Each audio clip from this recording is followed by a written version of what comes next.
नमस्कार, स्वागत है आपका आवाज़-ए-ख़वातीन में। मैं हूं रत्ना शुक्ला आनंद। आप सभी को अंतर्राष्ट्रीय महिला दिवस की बहुत बहुत शुभकामनाएं। आज भले ही महिलाएं चांद पर पहुंच गई हों, लेकिन अब भी भारत में ऐसे बहुत से इलाके हैं जहां बच्चियों के पैदा होने पर खुशी नहीं बल्कि शोक मनाया जाता है। आज इसी विषय पर चर्चा करने के लिए हमारे साथ स्टूडियो में दो बहुत ही महत्वपूर्ण मेहमान मौजूद हैं। हमारे साथ मौजूद हैं डॉक्टर कविता शर्मा, जो कि दिल्ली के बहुत ही प्रतिष्ठित कॉलेज हिंदू कॉलेज में 37 साल तक उन्होंने अपना जो है वो करियर जो है वो गुजारा है, और आखिर के 10 साल वो वहाँ की प्रिंसिपल रही हैं। अंतर्राष्ट्रीय स्तर की जानी मानी शिक्षाविद हैं और साउथ एशियन यूनिवर्सिटीज़ की पूर्व अध्यक्ष हैं। कविता जी, आपका बहुत बहुत स्वागत है। हमारे साथ पूनम मित्तल जी हैं। पूनम मित्तल जी लोटस लर्निंग फाउंडेशन की डायरेक्टर हैं। बहुत सोशल वर्क पूनम मित्तल जी करती हैं ग्राउंड पर रहकर, और पूनम मित्तल जी ही हमें एक ऐसे सच से अवगत कराएंगी जो हम सब की आंखें खोल देगा। पूनम जी, आपका भी बहुत बहुत स्वागत है आवाज़-ए-ख़वातीन में। जी, चर्चा की शुरुआत पूनम जी आपसे करते हैं कि आप लोटस लर्निंग फाउंडेशन चलाती हैं। हम भी वहाँ पर जा चुके हैं। हमने देखा कि किस तरह से एक ऐसे समाज जो कि अभी भी शिक्षा के महत्व को नहीं समझ पाया है, लेकिन आपने उनके भीतर शिक्षा के बीज बोए और अब वो बच्चियाँ जो हैं वो आगे बढ़ रही हैं। लेकिन वहाँ की एक और जो है वो बहुत बड़ी एक विडंबना है समाज की कि बेटियों के पैदा होने पर अब भी वहाँ पर शोक मनाया जाता है। आप ही बताएं कि सच्चाई क्या है, क्या क्या वहाँ की चीज़ें हैं जो हमारे दर्शक अभी नहीं जानते। Thank you so much Ratna ji, बुलाने के लिए दोबारा से। और मैं इस बात से बड़ी फॉर्चुनेट फील करती हूँ क्योंकि आपने मुझे पिछली बार भी 8 मार्च को वुमेंस डे के दौरान ही बुलाया था। तो ये सारी जो लोटस लर्निंग फाउंडेशन है, इसका पूरा का पूरा श्रेय मैं अपनी मदर को देती हूँ, डॉक्टर सरस्वती मल्होत्रा। वो अब नहीं है इस दुनिया में, क्योंकि वो 5 ब्रदर की भाइयों की एक बहन थी। उनको उस ज़माने में सेकेंड वर्ल्ड वॉर के बाद, इंडियन इंडिपेंडेंस के बाद, उनको अपने लिए फ़ाइट करना पड़ा पढ़ाई के लिए, क्योंकि वो मास्टर्स कर चुकी थी इजिप्शियन हिस्ट्री में कैलकाटा यूनिवर्सिटी से, बट वो डॉक्टर बनना चाहती थी। तो उस वक्त मेरी नानी, जो कि खुद 4th पास थी, बर्मा से आई थी, तो उन्होंने उनको बहुत सपोर्ट किया और वो डॉक्टर बनी, गायनोकोलॉजिस्ट बनी। तो ये उनका सपना था, ड्रीम था। जब मैं बड़ी हुई और एजुकेशन में आई और मैंने बहुत अलग अलग जगह पर काम किया, बट एक समय जब वो बहुत बीमार हुई, तो क्योंकि वो गायनोकोलॉजिस्ट थी और वो बहुत ही ग्राउंड लेवल पे काम करती थी, तो उन्हें पता था कि क्या विडंबना है। इतनी ज़्यादा विडंबना कि अगर लड़की हुए जा रही है, अगर जो औरत है, अगर उनकी दूसरी या तीसरी और उनकी अगर लड़की हुई है, तो कैसे उनकी मार पिटाई हो रही है और उनको दोषी ठहराया जा रहा है। तो हम जब बड़े हुए, हमने साइंस पढ़ा और वो खुद डॉक्टर थी, गायनोकोलॉजिस्ट थी, तो उन्होंने हमें बताया, हमें समझ आया कि क्या रीज़न है, ये क्या मतलब लड़की किस लिए पैदा होती है। तो उन्होंने सीधे मुझे कहा, उन्होंने कहा, बेटा आपने जो पढ़ाई की, अब आपका टाइम है, अब आप जाओ और जाके लोगों के पास काम करो और इनमें अवेयरनेस क्रिएट करो। तो मैंने ये लोटस लर्निंग फाउंडेशन शुरू हुई और वहाँ पे सिर्फ एक ही मकसद था कि वहाँ की जितनी भी महिलाएं हैं उनको अवेयर कराना कि सब में कुछ ना कुछ करने की काबिलियत है। कोई कढ़ाई कर सकता है, कोई सिलाई कर सकता है, कोई पढ़ा सकता है, कुछ भी काम कर सकता है। अपनी तरफ से जितना भी हम लोगों ने इकट्ठा होकर अवेयरनेस क्रिएट करने की कोशिश की। बट दिक्कत तब आई जब हमारे पास पेरेंट्स आए स्कूल में दाखिले के लिए, और जो लड़कियां थीं 3रे नंबर पे या 4थे नंबर पे, उनका नाम ही नहीं रखा जाता था। मैंने सिर्फ ये किताबों में पढ़ा था कि ऐसा होता है राजस्थान और उत्तर प्रदेश के कुछ गांव में, बट मैंने ये नहीं सोचा था कि वो गांव जो कि अर्बन विलेज है, बिल्कुल next to capital of India के पास में है, नोएडा, कि वहाँ पर ऐसा हो सकता है। तो जब वो पेरेंट्स दाखिले के लिए आए तो उन्होंने कहा इस लड़की का नाम अमेरिका है। तो मैं थोड़ा सख्ते में आ गई। मैंने 2-3 बार पूछा, मैंने कहा क्या नाम है लड़की का? कहते हैं अमेरिका नाम है, तीसरी लड़की है ना ये। तो मेरे को, मैं समझ पाई कि वो क्या कह रहे हैं, तो मैंने उसका नाम कहा, हम इसको अकीको बुलाएंगे। अकीको का मतलब हैप्पीनेस होता है और जापानीज़ नेम है। और मेरी एक बहुत प्यारी मित्र है मेरी, जो जापानीज़ हैं, जर्मनी में रहती हैं, तो मुझे उनकी बहुत याद आ रही थी। और वो लड़की बहुत ही प्यारी और बड़ी, मतलब उसको कीको बुलाते हैं सब। तो पेरेंट्स ने कहा कि आप लिख के बताएं कि नाम क्या होता है। मैंने कहा इनको नाम दीजिए, पर वहीं पे अंत नहीं हुआ। लड़कियों का नाम खामोशी, लड़कियों का नाम खामोश, लड़कियों का नाम राजमा, लड़कियों का नाम तृप्ति, पता नहीं क्या क्या नाम रखे गए। और तब मुझे ये आभास हुआ, ये रियलाइजेशन हुआ कि मेरी मदर जो बताती थी कि सेकंड के बाद अगर third girl child, even second girl child के, इवन फर्स्ट गर्ल चाइल्ड के भी, सेकंड थर्ड तो बाद की बात है, पेरेंट्स को यही इंतज़ार होता है। और एक चीज़ जो मैं आपको बताना चाहूँगी, सिंस आप भी टीचिंग में हैं ना, आप इतने साल से हैं, कि मैंने ये बीड़ा उठाया कि 8वीं के बच्चों को, बॉयज़ जो कि सबसे नॉटी बॉयज़ हैं, स्कूल के सबसे शैतान बच्चे, उनको मैं साइंस पढ़ाऊँगी, क्योंकि उनके साइंस में रिप्रोडक्शन वाला चैप्टर था और एडोलेसेंस था। वो समाज के लड़के वहीं उसी समाज से निकल कर आए हुए, मुझे बड़ी हिम्मत करनी पड़ी। मैंने कहा इजी वे था, आसान वे था कि किसी और को कह देती, बट वहाँ खड़े होके, वो सब 16-17 ईयर्स के हैं जबकि 8th में पढ़ते हैं। मैंने कहा आज मैं तुमको बता रही हूँ कि जो लड़की पैदा होती है वो पिता की वजह से पैदा होती है, और ये XY क्रोमोसोम्स होते हैं, माँ की वजह से नहीं होती। आपकी कितनी ऐसे फैमिली में हैं जिनमें आपकी बहनों को, बुआओं को दोषी ठहराया जाता है। वो सिर नीचे करके बैठ गए। मैंने कहा आप जो यहाँ पढ़ रहे हो, मेरी आपसे एक्सपेक्टेशन है, बॉयज़ से भी, कि अगर घर में कुछ इस तरह की बात हो और किसी वुमेन को परेशान किया जा रहा हो, आप खड़े होंगे और खड़े होके बोलेंगे कि ये हमारी माँ की, बहन की, बुआ की गलती नहीं है। आपके समझ में आया? फिर मैंने उनसे ये बात रिपीट करवाई। अब वो बच्चे ज़िंदगी भर नहीं भूलेंगे कि माँ को दोषी ठहराया जाता है कि लड़की पैदा हुई है। इतने साल पहले जब मैं पैदा हुई थी, मेरी मदर डॉक्टर थी, गायनोकोलॉजिस्ट थी, मैं दिल्ली के सेंट स्टीफन हॉस्पिटल में पैदा हुई। कोई मेरी माँ को देखने नहीं आया 4 दिन तक, क्योंकि मैं दूसरे नंबर की बेटी पैदा हुई थी। तो इतनी एजुकेटेड फैमिली में भी ये था कि दूसरी लड़की पैदा हुई है तो देखने नहीं जाना। फिर जब मैं घर आई तो मेरे को ये जिद किया गया, मुझे निक्कर और कमीज़ ही दी गई पहनने के लिए। इतनी एजुकेटेड फैमिली की बात मैं कर रही हूँ कि मेरे को पैंट शर्ट पहनाई गई और मेरे बाल छोटे छोटे, और जो कि ना मेरी माँ और मेरे पिता दोनों इसके खिलाफ थे, बट घर वालों के कहने से। मेरी मदर इतनी एजुकेटेड होके भी हिम्मत नहीं जुटा पाई, इतने दिन बाद जुटा पाई। डॉक्टर थी, एक बार बैठी थी वहाँ अस्पताल में, मैं बहुत बीमार थी, वो बहुत दुखी बैठी थी, तो कोई आया तो उसने कहा आप परेशान क्यों हो? तो उन्होंने कहा मेरी लड़की बहुत बीमार है और पता नहीं बचेगी कि नहीं। तो उधर से जवाब आया, क्या हुआ डॉक्टर साहब, एक तो लड़की है, दूसरी मर गई तो क्या होगा? अरे बाप रे। तो वो जो चीज़ थी वो मेरी मदर को इतना, उनको बहुत ही बुरा लगा। उन्होंने कहा कि मेरी बच्ची है, आप ये कैसे कह सकते हैं? और मैं बड़े गर्व के साथ ये कहती हूँ कि मेरे माता पिता मेरे साथ थे, अंत तक मेरे साथ थे। मेरे भाई भी हैं, मेरे बहन भी हैं, सब हैं, बट मैं मतलब कभी कोई फ़र्क उन्होंने रखा नहीं, और मैंने भी, I was there and they were all the time by my side. So, that's the reason this whole thing has started about a girl child, supporting a girl child. आपने बहुत बड़ी बात कही पूनम जी, और जैसा कि हम समाज में देखते हैं कि कभी भी वेलकम नहीं किया जाता, या हमेशा यही एक्सपेक्टेशन रहती है कि लड़का होगा, और जब लड़की होती है तो वो कहीं ना कहीं लोगों के मन में एक टीस उठती है कि क्यों हुआ। तो वो जो पहला ही क्षण होता है जब बच्ची पैदा होती है, उसी वक्त उसको एक वार्म वेलकम नहीं मिलता। ये तो बहुत बड़ी एक सच्चाई है जो कि हर लड़की झेलती है। इसके बाद भी वो इतना आगे बढ़ती है और सब कुछ करती है। मैं आपको बताऊं, मेरी मदर भी गायनोकोलॉजिस्ट थी जी।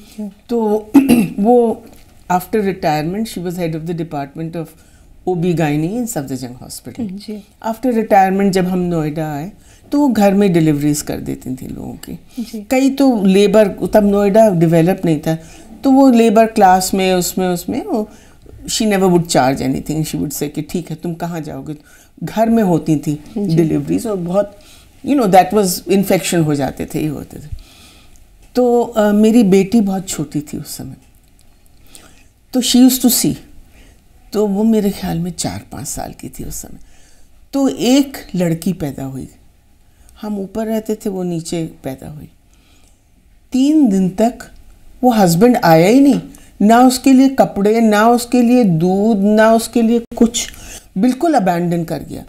तो पहले दिन के बाद जब कोई नहीं आया, बहुत फ़ोन वोन किए गए, देन माई मदर गॉट कि भाई इसका सर्वाइवल कैसे होगा। ना वो अपनी वाइफ को देखने आया, ना लेने को आया। बड़ी मुश्किल से उसको परसुएड किया गया कि भाई ये तो लक्ष्मी है, तुम्हारे घर का चिराग है, तुम ऐसे कैसे कर सकते हो।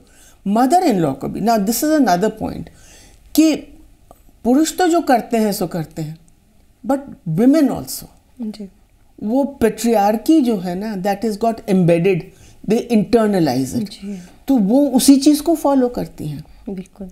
तो कई बार कहा जाता है ना, औरत औरत की दुश्मन होती, तो कई घरों में देखा गया है, very often the father in law may support but mother in law won't. बिल्कुल बिल्कुल। बट मैं जो इनको एक दिन कह रही थी कि हमको लड़कियों को आगे ले जाना है, we have to persuade and educate both the parents. मैं आपको बताऊं, मेरी बुआ, सबसे छोटी बुआ थी, 28 साल की उम्र में वो विडो हो गई and she had 2 little children. एक मेरे ख्याल में लड़का 2-2.5 साल का था और लड़की 3 साल बड़ी थी। अब बीए खाली किया हुआ था और कोई इरादा नहीं था, कभी उनको बड़ा गर्व था, मैं तो घर संभालूंगी, मैं बाहर नहीं जाऊंगी।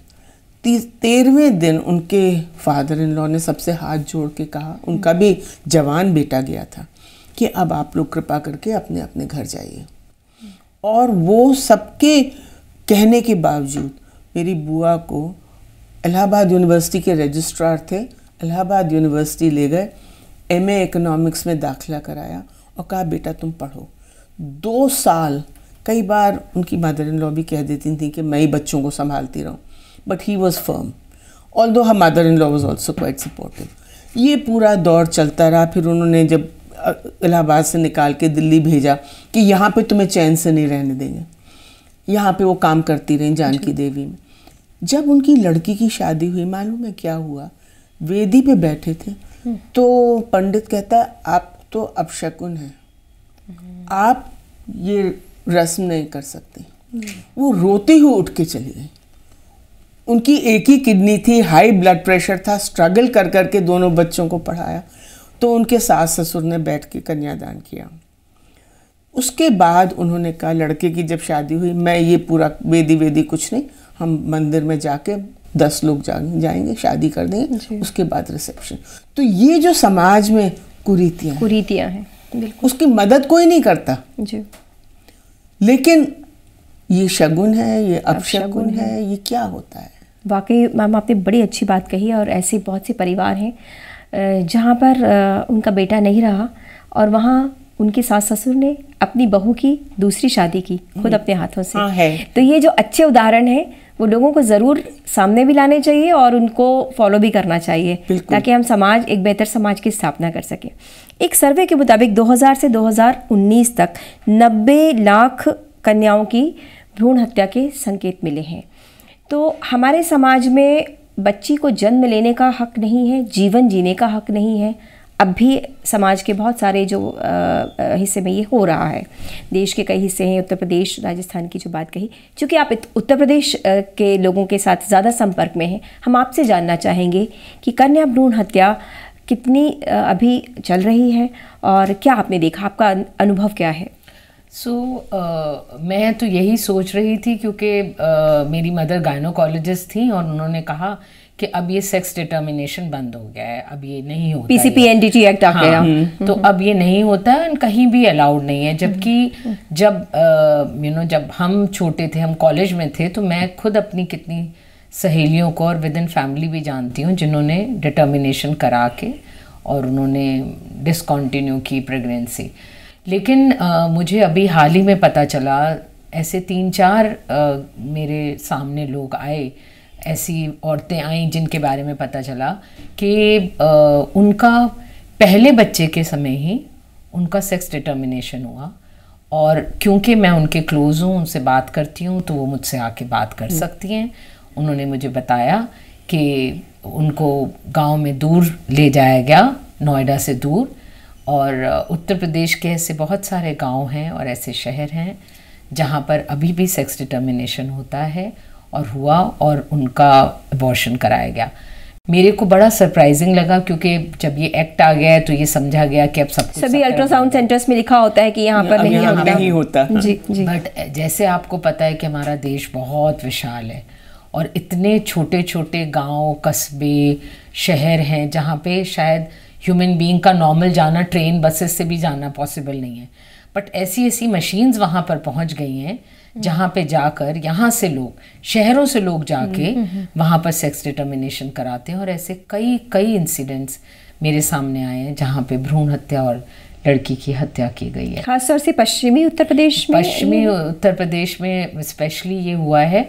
और बड़े हैरानी की बात यह है कि जिस बच्ची के बारे में मैं आपको बता रही थी, उसकी मदर उस वक्त भी प्रेग्नेंट थी और अचानक के 15-20 दिन के बाद जो है वो नॉर्मल आने लग गई, मतलब कि जैसे कि बेबी डिलीवर हो चुका है। एंड मैं थोड़ी सी सरप्राइज हुई। मैंने कहा कि मतलब अभी इतनी जल्दी कैसे हो सकता है, और वो क्या था। तो मैंने बड़ी हिम्मत करी, मैंने उनको बुलाया अपने पास। मैंने कहा आप तो एक्सपेक्टिंग थी, क्या खबर है, कुछ खबर हुई? तो उनका जवाब था, वो मुझसे आंखें नहीं मिला पाई। उन्होंने मुझसे कहा लड़का था और वो मर गया, तो वो मुझसे आंखें नहीं मिला पाई थी। तो मैं ये अच्छे से समझ सकती थी कि वो चौथा बच्चा था। वो उन्होंने इतनी लेट जाके, इतना देर से जाके, पता नहीं कहाँ से टेस्ट कराया। खाने के लिए पैसे नहीं है, बच्चों की फीस देने के लिए पैसे नहीं है। आप खुद बताइए, अगर डिटर्मिनेशन है, कम से कम 5-7-8 हज़ार रुपये ये लोग खर्च करते होंगे। मतलब 2 मील का खाना छोड़ के वो पैसे जमा करके जाके उन्होंने टेस्ट करवाया है। और उसके बाद उन्होंने कहा, वो स्कूल के बिल्कुल पास में रहती हैं, तो ऐसा हो नहीं सकता कि कुछ हुआ है और पता नहीं चला। वो 15 दिन थी नहीं यहाँ पे, नहीं थी उस जगह पर। तो ये चीज़ मेरे सामने आई, जिसके की वजह से मेरे को लगता है कि जितनी भी आप जैसी ऑर्गेनाइजेशन है, अगर हम अवेयरनेस क्रिएट कर सकें। एंड जैसे मैम ने बोला कि औरत ही औरत की दुश्मन होती है, क्योंकि जिस लड़की ने एबॉर्शन कराया लड़की के बाद, जिसके के बारे में आपको बता रही हूँ, मैं उसको बहुत क्लोजली तब से जानती हूँ जब वो 16-17 साल की थी। और मुझे उस लड़की की तब शादी होने वाली थी। मैंने सीरियसली बहुत प्रे किया। मैं समझा तो नहीं पाई, हमारे स्कूल की एडमिनिस्ट्रेटर हैं, उन्हीं के रिश्ते में हैं, तो मैंने उनको बड़ा कन्विंस किया कि अब आप इनको पढ़ाओ। उन्होंने पढ़ाया उसको, बड़ी हाई क्वालिफिकेशन दी, बहुत अच्छे घर में शादी करी, लड़का भी एजुकेटेड है। बट उसके बाद भी, लड़का एजुकेटेड भी है, उसके बाद भी उन्होंने ये ट्राई किया और वो फिर से ट्राई किया उन्होंने। तो मेरे को नहीं मालूम कि कितना कब तक इंसान, women has to be very strong, they have to be courageous. उनको खुद खड़ा होना पड़ेगा। कल को सोचें, हर वक्त के हस्बैंड सपोर्ट करेगा, सास सपोर्ट करेगी, एक दिन आवाज़ उठानी पड़ेगी कि बस हमारे वूम पे, हमारे एम्ब्रियो पे हमारा हक है, डिसीजन हमने लेना है। इसलिए हम एजुकेशन की और वुमेन एम्पावरमेंट की बात करते हैं। अगर आपके जैसी, हमारे जैसी महिलाएं अगर वो चीज़ देंगी, उनको वो इनकरेजमेंट देंगी, वो भरोसा देंगी कि तुम चिंता मत करो, कोई नहीं छोड़ता। रत्ना जी आपको बताएं, ये घर वाले जितना भी आपको कहें, उनको एक फुल टाइम एक काम करने वाली कार्यकर्ता मिली हुई है, जिसको कि सिर्फ 2 टाइम का खाना चाहिए, एप्रिसिएशन भी नहीं चाहिए।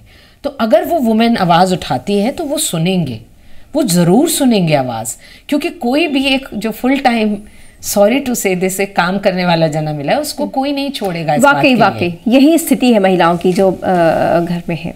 हाँ है, लेकिन उसको सप्रेस करते हैं, हाँ, ऑप्रेस करते हैं, छोड़ते नहीं हैं। और उसके दिमाग में बसा दिया जाता है कि पति तुम्हारा धर्म है, ये घर से, जैसे हमारे यहाँ पुरानी कहावत है, अब तो तुम्हारी अर्थी निकलेगी। जी। तो क्या होता है कि अगर वो आवाज़ उठाए तो उसके पास इतना हाथों में हुनर होना चाहिए कि वो अपने पैरों पे खड़े हो सके। क्योंकि यहाँ पे दुनिया बहुत अजीब है। एक अकेली औरत को देख के कोई रुकता भी नहीं है। बिल्कुल। ये भी एक यथार्थ है। उसको जिंदा नहीं रहने देते। और औरत के लिए तो वो चाहे कुछ करे ना करे, बहुत आसान है कह देना, अरे उसका तो चरित्र ही ऐसा है। जी। तो आवाज़ भी उठानी पड़ेगी, लेकिन परसुएशन, मैं आपको बता रही थी ना पहले, मैं कस्तूरबा गांधी पढ़ रही थी, वो तो अनलेटर्ड थी। जी। But Gandhi says, I learnt my passive resistance, non-violence from Kasturba. क्योंकि वो जो समझ में आता था वो करती थी जी। और वो बिना रेजिस्ट किए, उनको मना नहीं करती थी, लेकिन करती वही थी जो उनको समझ में आता था जी। और अगर कुछ उन्होंने कहा सुना तो वो रेजिस्ट कर, पैसिव रेजिस्टेंस, खाना छोड़ देंगी या बोलना छोड़ देंगी या कुछ, मतलब जिससे एहसास हो कि तुमने गलत किया। जी। तो ये एक तरीका था, ये एक तरीका था। बिल्कुल। अब सब लोग ये नहीं कर सकते, अब माहौल भी बदल गया है, लेकिन दोनों चीज़ें इकट्ठी चलनी पड़ेंगी। मैं तो एजुकेशन की फील्ड में हूँ। I was the first woman to head a coed college in Delhi university. मुझे मालूम है कि लोग, मैं तो एजुकेटेड लोग में थी, लेकिन वो ये नहीं कहेंगे कि हमको एक्सेप्ट 1 or 2 people, हमको औरत के ऑर्डर्स नहीं लेने। They create trouble otherwise. वो आपके लिए इतनी परेशानियां इंसाइट करते हैं, स्ट्राइक्स इंसाइट करते हैं, अनरेस्ट इंसाइट करते हैं, they try to throw you out. तो हाँ, एक ज़रूर था, बंदा कहता था कि अरे भाई, हमको घर में जो है अपनी वाइफ को भी अब कहना मुश्किल हो जाता है, वो कहती तो है कि तुम उसके ऑर्डर लेते हो तो मेरी बात क्यों नहीं। तो बट अगर आप हिस्ट्री देखें दिल्ली की एजुकेशन की, there was no girls school. Indraprastha school, not college, was the first. Principal नहीं मिली लड़कियों के लिए, जर्मनी से बुलाना पड़ा और वो डोर टू डोर जाके उसने हाथ जोड़ के कहा अपनी लड़कियों को भेजिए। उन्होंने कहा ये लड़कियां बर्बाद हो जाएंगी, इनका शादी नहीं होगी, घर नहीं चलेगा। मेरी एक लैंड थी पहले सोना में, वहाँ मैं जाती थी, मैं लड़कियों को क्यों नहीं पढ़ने देते हो? अजी लड़का कहाँ से मिलेगा इससे ज़्यादा पढ़ा हुआ? मैम अभी भी चल रहा है ये सही। दिल्ली जैसे शहर में अभी भी हम बहुत सारी स्कूल्स में जाते हैं जहाँ माँ बाप कह देते हैं कि 9th के बाद हमारी बच्ची नहीं पढ़ेगी। 9th या तो तीसरी चौथी, वो कहते थे इसको रामायण पढ़ा दो, महाभारत पढ़ा दो, थोड़ा बहुत हिसाब सब्जी का कर ले, और कुछ ज़रूरत नहीं है जी। धीरे धीरे धीरे करके पहली बार वहाँ पे साइंस की लैब इस्टेब्लिश हुई। चौथी में लड़कियाँ चली जाती थी जी। धोती पहन के आती थी, बस में आना अलाउड नहीं था, चारों तरफ से पर्दा लगा दिया जाता था ताकि किसी को पता ही नहीं लगे कि कौन आ रहा है। जी जी। तो ये हालत थी। अब आज तो हर जगह हैं लड़कियां। हमारा समाज थोड़ा सा कॉन्ट्रडिक्टरी है। यहाँ पे you will find the boldest women, you will find the most determined women, you will also find the most suppressed women. ये दोनों पैरेलल चलते हैं। जो ये आप कह रही हैं ना सेक्स डिटर्मिनेशन, क्यों होता है?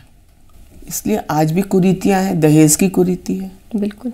मैं तो देखती हूँ जो इलीट समाज है उसमें बढ़ती जाती है, बढ़ती जा रही है, कम नहीं होती, क्योंकि हम एजुकेटेड हो गए, पैसा हो गया तो बढ़ती जाती है जी। और सिंपल वेडिंग्स नहीं होती तो वो पहले से ही बोझ देखी जाती है।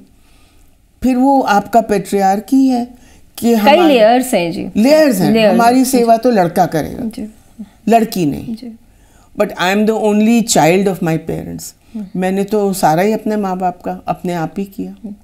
मैम करती तो लड़कियां ही हैं, वो दोनों ही घर संभाल लेती हैं। हाँ, सही बात ये है। सही बात तो ये है जी, जी। और बड़ी कुशलता से संभालती हैं जी। सोशियोलॉजिकल एक फैक्ट है कि औरत जो है ना कभी सीधा नहीं करती है, उसको ना सुनने की इतनी आदत होती है। उसको पता है मुझे क्या करना है, ना एक बार हो गया तो इधर रास्ते से जाएगी, उधर से जाएगी, उधर से जाएगी, लेकिन पहुंच जाएगी। यही खूबी है और यही हमारी सबसे बड़ा जो है बल है एक तरह से कहा जाए तो। मैम जो आप बता रही हैं वहां से लेकर आज हम एक महिलाओं के नेतृत्व वाले विकास की तरफ आ गए हैं।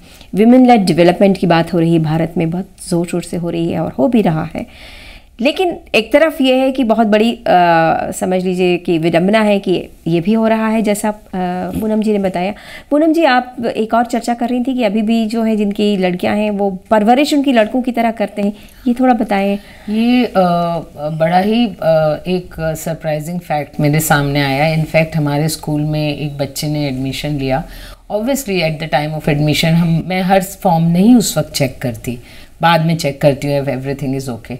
अब उस बच्चे का नाम जो था वो अमन था।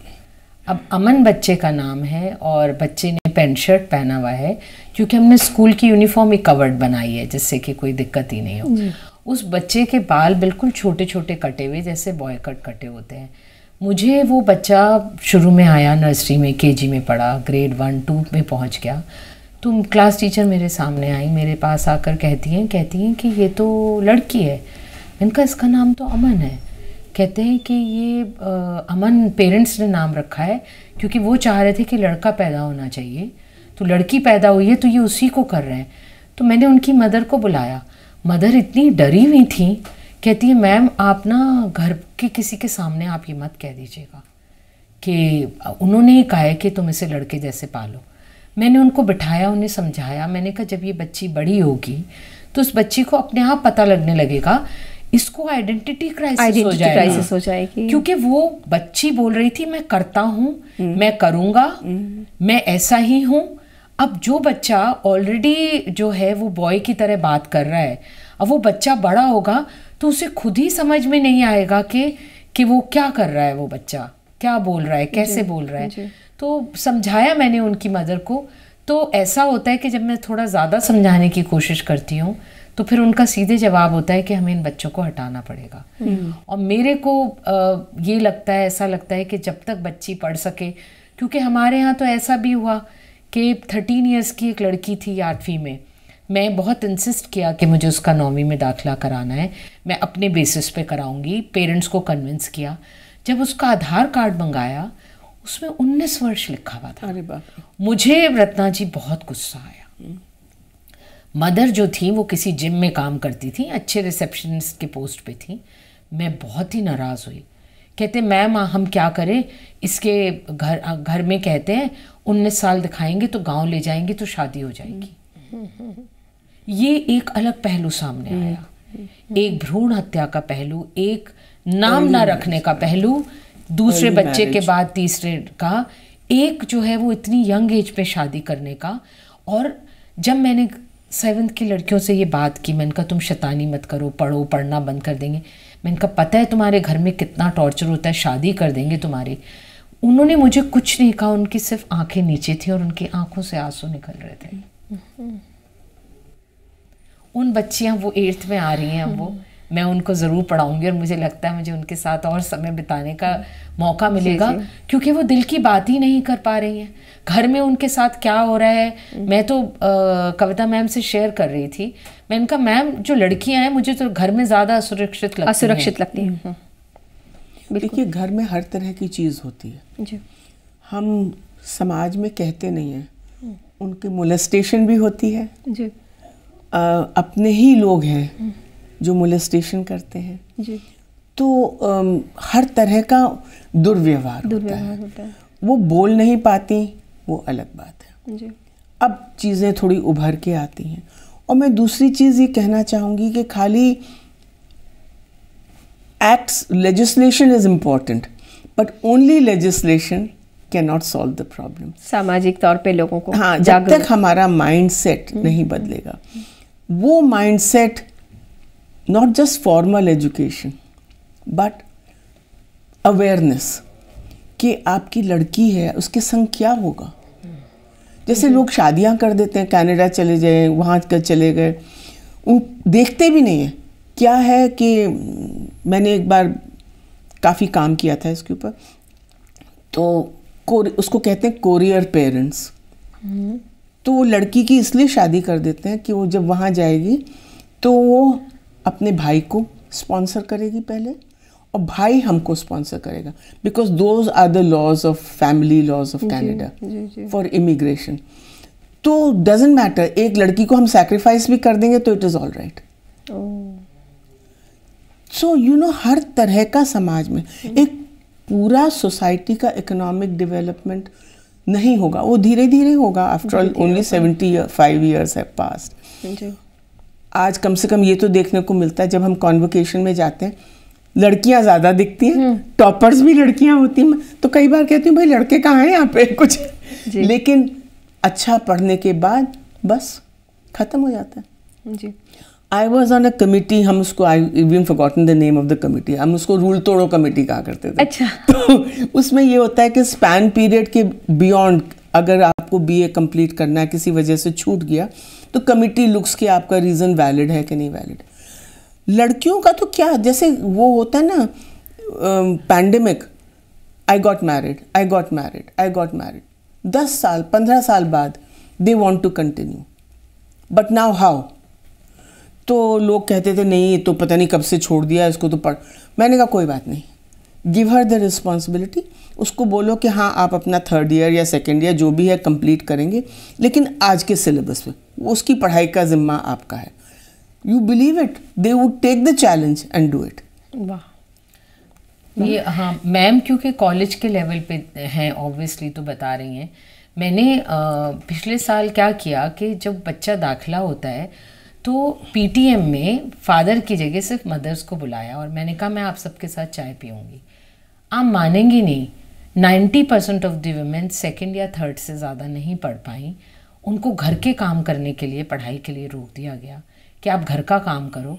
बाय द टाइम वो 14, 15, 16 की हुई, उनकी शादी कर दी। सबकी आंखों में एक ही आशा थी कि हम तो नहीं पढ़ पाए मैम, ये तो पढ़ लेंगी ना। वाह, बहुत अच्छा। ये कम से कम वो ये सोचते हैं कि मैंने नहीं पढ़ाई की, लेकिन। और आपसे हम वो उदाहरण जानना चाहेंगे कि आपकी जो प्रिंसिपल हैं मिसेस गीता यादव, वो कैसी, उनकी जर्नी आप थोड़ी सी शेयर करें। वो बदलते हुए सामाजिक परिवेश की भी एक निशानी है। हाँ, वो हमारे स्कूल के एडमिनिस्ट्रेटिव ऑफिसर हैं। तो जब मैं स्कूल गई, पेड़ के नीचे बैठी, दूध की डेयरी थी वहाँ, वो नीचे इतना घूंघट करके बैठी हुई थी और साथ में उनके पूरे घर के male version they were standing there. मैं पहले तो हिम्मत करके अपनी एक सहेली को बिठाया और खुद गाड़ी लेके चले गई गांव में। तो वो नीचे बैठी, तो मैंने उनको पूछा, मैंने कहा आप पढ़ना चाहती हैं? तो उन्होंने ऐसे करके गर्दन हिलाई। 8th पास थी वो। और फिर क्या किया, हमने सोचा कि उनका NIOS में दाखिला कराया और साथ ही साथ इंग्लिश की कोचिंग करी, उनको देनी शुरू की और उनको एक छोटी क्लास में एज एन असिस्टेंट टीचर रख लिया। अच्छा। हाँ, तो धीरे धीरे उन्होंने पढ़ना सीखा। और जब फर्स्ट ट्रेनिंग का टाइम आया, जब जयपुर जाना था, बहुत अच्छे होटल में रहना था, ट्रेन में जाना था, तो एक सीनियर जो हमारी हेडमिस्ट्रेस थी, उनके साथ मैं नहीं गई, मैंने उनको भेजा क्योंकि वो उनके लिए पहली ट्रेन जर्नी थी। पहली बार बच्चों को छोड़ के वहाँ होटल में रहना था। और मैं यहाँ पे थैंक्स उनकी मदर लॉ का भी करना चाहती हूँ, जिनके कृष्णा नाम है जिनका। तो उन्होंने कहा कि बेटा ठीक है, अब तेरे को दे दिया। अच्छा। तो मैंने कहा आप इनको जाने दीजिए। वो गई। आप बताइए कि वहाँ जाना, वहाँ पे लंच करना, ब्रेकफास्ट करना, सारे स्कूल के हेड्स और डायरेक्टर्स के साथ बैठ के क्या लर्निंग उनकी होगी। हाँ, वो सीखना चाहती थी। करते ही करते 4 साल में उन्होंने पहले 12th किया, उसके बाद ग्रेजुएशन कंप्लीट करा। अब वो ऑटोमेटिक कार चलाती हैं, बच्चों को अपना छोड़ने जाती हैं, लेने आती हैं और स्कूल को संभाला हुआ है। और जब वो इंग्लिश की मैसेजेस लिखती हैं तो मैं सॉरी टू से माफ़ करिएगा, पोस्ट ग्रेजुएट जो टीचर्स हैं ना, वो भी वो मैसेज नहीं लिख पाती हैं जैसे कि वो लिखती हैं। वाह। तो इसीलिए जब आप आए थे तो आपका परिचय मैंने कहा, एंड वो परिचय ऐसा दे रही थी जैसे कोई विधायक हो। और मैंने उनके पति को कह भी दिया, मैंने कहा आपको पीछे छोड़ दिया, अब ये आगे निकल गए आपसे। वाह। जब इस तरह के बदलाव लाते हैं, आपको वाकई इतनी खुशी होती होगी कि इस तरह का बदलाव ला पाए। सेवा में मैं काम करती थी, मतलब अभी भी कई जुड़ी हुई हूँ मैं, तो I have done lot of workshops with grass root women. वहाँ भी ट्रांसफॉर्मेशन बड़ा ज़बरदस्त होता है। औरतें एम्ब्रॉयडरी से शुरू करती हैं, बहुत रेजिस्टेंस से शुरू करती हैं, क्योंकि घर वाले कहते हैं कि पहले घर का काम करो। अब वो ऑर्डर्स ले लेते हैं तो उनको टाइम पे उनको सिखाना पड़ता है। But I was so surprise कि धीरे धीरे धीरे करके अंग्रेज़ी भी बोलती हैं, बैंक में जाके नेगोशिएट भी करती हैं। एक बार बैंक ने उनका अकाउंट खोलने से मना कर दिया कि भाई ये तो साइन भी नहीं कर सकती, तो अनपढ़ हैं। सो दे सेड हम ज़्यादा पढ़े हुए हैं, हमको ज़िंदगी ने पढ़ाया है, आपको क्या मालूम है। वो जाके उन्होंने थोड़ा सीखा और फॉर्म भरना सीखा, आके अकाउंट खोलना पड़ा उन बैंक वालों को, उनका अकाउंट खोलना पड़ा। एक मुझे लेडी मिली वहाँ पे, तो मैंने अपनी वर्कशॉप रोक के मैंने कहा पहले तो भाई आप बात करिए। मुझे कहती है मेरे को घर से जाने की इजाज़त नहीं है। तो मैंने कहा फिर आप इतना सारा काम कैसे करते हो? तो बोली मैंने तो अब मैं पूरे गांव में ना वो ब्लाउज सिलती हूँ सबके। मैंने कहा कहाँ सीखा? यूट्यूब से सीखा जी मैंने। वाह। अब मैं घाघरा भी सिलने लगूंगी, मैंने कहा वो कहाँ से सीखूं, मैं उसको भी यूट्यूब से सीख लूँगी। वाह। और मुझे तो आगे बढ़ना है, तो मुझे एक ऐप मिल गया है, वो गुजराती टू इंग्लिश सिखाता है। अरे वाह। तो मैं उससे सीखूंगी। मैंने कहा ठहरो, मेरी वर्कशॉप बेकार है। इंडिया के फायदे। हाँ, मैंने कहा मेरी वर्कशॉप बेकार है, तुम पहले आके यहाँ पे खड़े होके अपनी पूरी जर्नी इनको बताओ। वाह। तब तो उनकी सास भी आई हुई थी, बोले अब तो मुझे बहुत अच्छा लगता है। जी जी जी। तो ऐसे ट्रांसफॉर्मेशंस होते हैं। और एक बार मतलब पुरुष भी मान जाते हैं, एक बार घर में कुछ पैसे वैसे आने लगते हैं। हाँ, फिर मानने लगते हैं। फिर मानने लगते हैं, उनको लगता है कि अरे ये तो, लेकिन इक्वेशन भी बदल जाता है। जो हस्बैंड वाइफ का इक्वेशन है वो बिल्कुल बदल जाता है, because then the men have to adjust कि आज वो मीटिंग में जा रही है, आज उसकी वो क्रेडिट, माइक्रो क्रेडिट की meeting, micro credit, I was so surprised. जी जी। उनका कम्युनिटी रेडियो शुरू हुआ, कम्युनिटी टेलीविजन शुरू हुआ। जी जी। तो फिर मुझे तो एक वर्कशॉप करनी थी, बिकॉज उनके जो बच्चे हैं अब वो पढ़ रहे हैं, जो आपने कहा ना बच्ची पढ़ जाएंगी, then those children started looking down on their mothers. हमारे स्कूल मत आना, तुमको बोलना नहीं आता। तो आई सेड ये तो बहुत ख़राब बात है। सो आई वॉज आस्क्ड एक वर्कशॉप करी, सो आई डिड दैट। मैंने बच्चों से कहा फैमिली ट्री बनाओ, योर मटर्नल फैमिली ट्री। तुम्हारी माँ कहाँ से आई थी, तुम्हारी नानी कहाँ से आई, तुम्हारी दादी कहाँ से आई, कितनी उम्र में शादी हुई, क्या पढ़ी थी, क्या किया। Then they realize the struggles, कि कई बार तो माँ टोकरी लेके सब्जी बेचती है और उसके पैसे जोड़ के तुमको पढ़ाया है। हाउ कैन यू से कि तुमको कुछ आता नहीं है। Then they realised, you know. तो ये जनरेशन गैप भी होने लगता है जब दे डोंट रियलाइज कि what has been the struggle. जी। हमको इससे भी गार्ड करना चाहिए। जी। एक तो it's very frustrating for the person, disillusionment होता है। जी।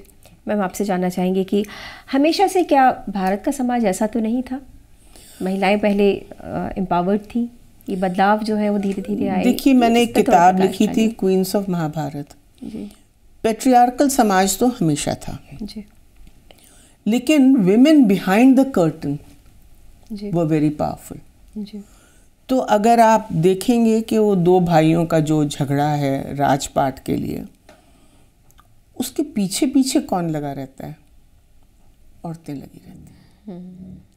तो जब द्रौपदी का ह्यूमिलिएशन हुआ भरे कोर्ट में, तो द्रौपदी ने क्या कहा था, मैं अब बाल नहीं बांधूंगी जी।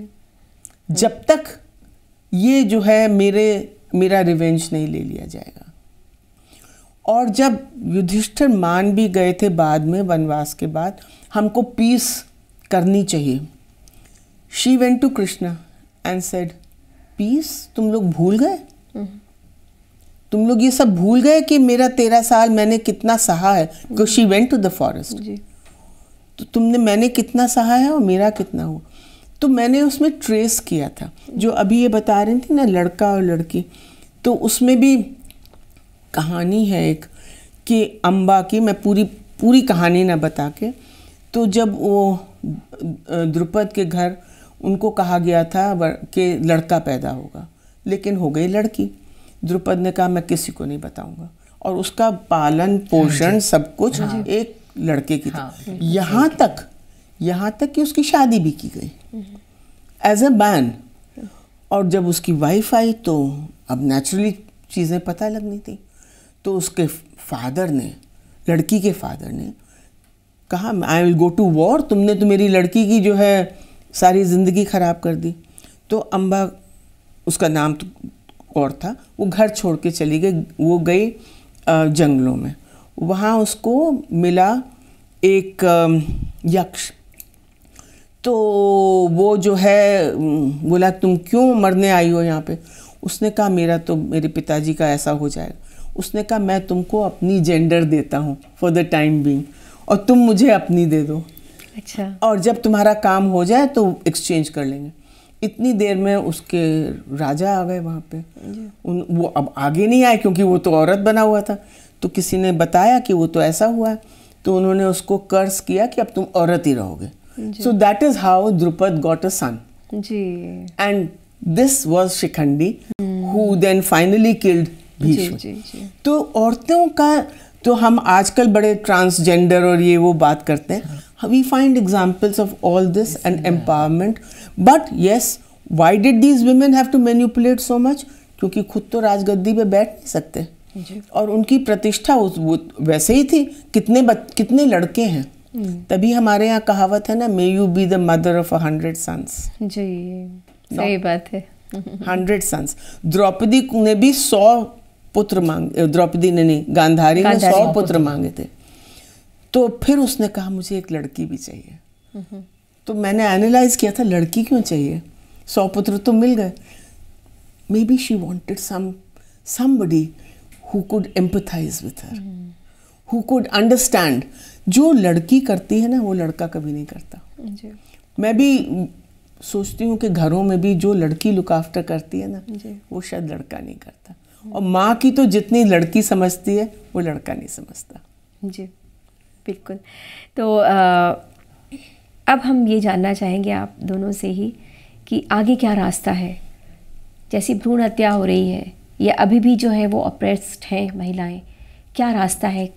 हालांकि सरकार बहुत कुछ कर रही है, बहुत सारी योजनाएं लेकर आई है, आगे बढ़ाने की कोशिश कर रही है, पर वही बात है कि आप कानून ले आएंगे लेकिन सामाजिक स्तर पर जो बदलाव है वो तो लोगों के बीच में ही होंगे।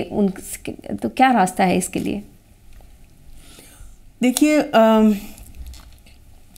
समाज बहुत धीरे धीरे बदलता है और मानसिकता तो और भी धीरे बदलती है, और हमारी कंट्री में जो चेंज आया है 75 साल में वो शायद पिछले 500 साल से जल्दी रैपिडली चेंज आया है। उसमें एडजस्टमेंट मुश्किल है, लेकिन कुछ आपके सामने एग्जाम्पल्स आ जाते हैं जो आपको इंस्पायर करते हैं। अब मैं अपनी मदर की बताऊं, वो हमीरपुर बुंदेलखंड, वहाँ तो तब गांव ही था, आज भी वहाँ रहने की जगह नहीं है, स्कूल भी नहीं था। तो मेरे नाना ने उनको नाते रिश्तेदारों के पास भेजा पढ़ाई के लिए, मैं इसको डॉक्टर बनाऊंगा, क्योंकि उनके एक लड़के की डेथ हो गई थी बिकॉज ऑफ मेडिकल नेग्लिजेंस। कितना सहा, कितना लोग उनके रिश्तेदारी उनको दे के मारते थे उससे, दीवारों से। पढ़ने आई है, क्या समझती है, कर कर के 9 साल की उम्र में कम्युनिटी प्रेशराइज में इनकी शादी कर दो, सब चीज़ हो गई, तय हो गया। Then he saw her lying on the charpai and he said मैं अपनी लड़की का ये नहीं कर सकता, वापस भेजा। धीरे धीरे धीरे मतलब उनको बहुत स्ट्रगल करनी पड़ी घर में भी। Although my father was a doctor, लेकिन देवरानी जेठानी सास कहाँ जाती है, 3 दिन रात को तो गायब हो जाती है घर से। अरे she had duty, she was an OBGYN person, ward में सोना होता था। बहुत ताने सहे, बट फाइनली फ्रॉम वहाँ से निकल के she did an MRCOG, she did an FRCOG, she worked and the only thing she used to tell me, बेटा हाथ में हुनर ऐसा होना चाहिए where you are not succeeding because of your looks but because of your capability. तो ये चीज़ जब तक हमारे दिमागों में नहीं बैठेगी, like my father used to say, लड़का तो चौराहे पे भी सो जाएगा, लड़की कहाँ जाएगी? उसके हाथ में ये हुनर बहुत ज़रूरी है। धीरे धीरे धीरे awareness, mind sets, so many different examples आते हैं, परसुएशन होता है, और गांव में लोग निकल के आते हैं, उनको देख के अच्छा उन लोग महसूस करते हैं कि हमारी बेटी भी RDM बन जाए, कलेक्टर बन जाए जी। जब वो देखते हैं तो उनको लगता है कि हाँ हो सकता है, लेकिन डर जाते हैं नाते रिश्तेदारों की वजह से। हमारे घर में तो मेरी माँ की वजह से, अभी मेरे कज़न से मेरा कोई नाता रिश्ता ऐसा नहीं, सबने बायकॉट कर दिया था, इनके घर नहीं जाएंगे। जी बिल्कुल। फिर भी हम लोग स्ट्रगल करते रहे। स्ट्रगल तो करना पड़ता है, उससे घबराना नहीं चाहिए। हाँ। क्योंकि जब आप आगे बढ़ेंगे तो संघर्ष जरूर आपके साथ होगा। संघर्ष जरूर होगा, और आपके राह में हमेशा फूल नहीं रहेंगे, कांटे ही कांटे होंगे।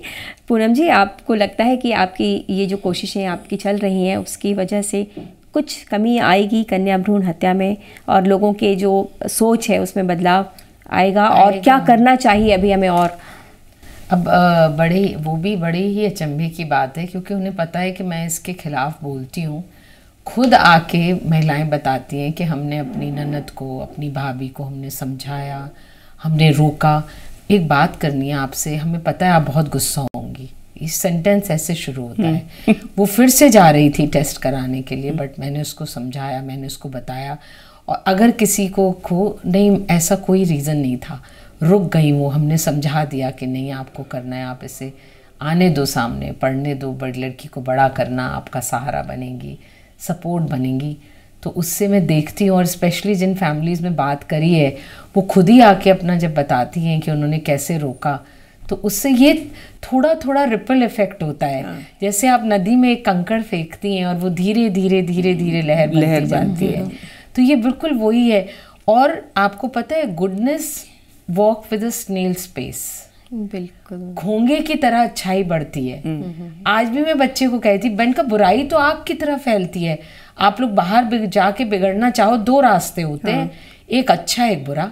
बुरा तो बहुत अट्रैक्टिव लगता है, वहाँ पे 100 लोग खड़े होते हैं, अच्छाई के रास्ते पे एक जना हाथ आगे देता है, अगर तो वो हाथ पकड़ लिया तब तो आप सही रास्ते पे निकल गए, नहीं तो बस कुछ नहीं, इंतहाई है।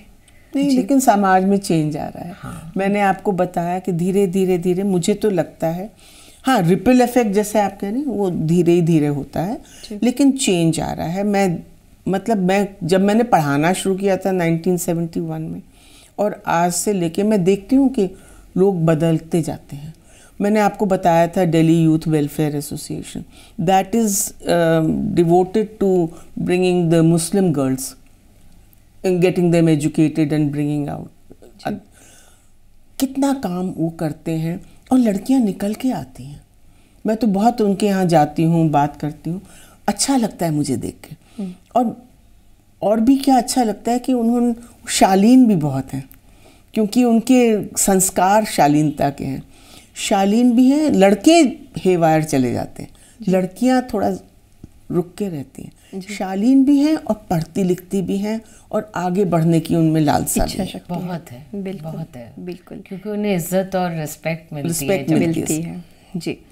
तो हमारे स्टूडियो में जो दो बहुत ही ख़ास मेहमान आज आई, और उन्होंने अपने व्यक्तिगत अनुभव भी हमारे साथ साझा किए कि किस तरह से संघर्ष उनके जीवन में भी रहा, उनकी माँओं के जीवन में भी रहा, लेकिन इसके बावजूद वो आगे बढ़ी और आज समाज को बदलने की क्षमता रखती हैं।